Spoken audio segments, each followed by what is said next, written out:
আসসালামু আলাইকুম বন্ধুরা, আশা করি সবাই ভালো আছেন এবং সুস্থ আছেন। তো আলিম পরীক্ষা 2025 আরবি দ্বিতীয় পত্র যে ফাইনাল সাজেশনটা রয়েছে, তো সেটা নিয়ে চলে আসলাম আপনাদের মাঝে।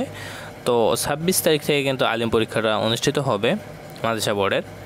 তো এখানে আরবি দ্বিতীয় পত্রের যে আপনার প্রশ্নগুলো আসবে আসার মতো, তো আরবি প্রশ্ন বড় প্রশ্ন যেগুলো রয়েছে, তো সেইগুলো এখানে দেখতে পাচ্ছেন যে প্রথম 1, 2, এরপরে 3 নম্বর 4, 5, 6। তো এই মোটামুটি এখানে আপনার 12টি প্রশ্ন রয়েছে আরবিতে। এরপরে এখানে আপনার দরখাস্ত রয়েছে, মানে 13টি প্রশ্ন রয়েছে। এরপরে দরখাস্ত এবং চিঠি রয়েছে 2টি। তো অবশ্যই আপনি এখান থেকে পড়লে 100% কমন থাকবেই। এরপরে এখানে আপনি দেখতে পাচ্ছেন যে অথবা চিঠি কিংবা দরখাস্ত কিংবা চিঠি দুটোর মধ্যে যে কোনো একটা লেখা লাগবে। এবং রচনা এখানে আপনার মোটামুটি 5টি রচনা দেওয়া রয়েছে। তো এই 5টি রচনা পড়লে কিন্তু ইনশাল্লাহ আশা করা যায় এখান থেকে আপনি একটি কমন পাবেন। তো আশা করি সবাই বুঝতে পারছেন।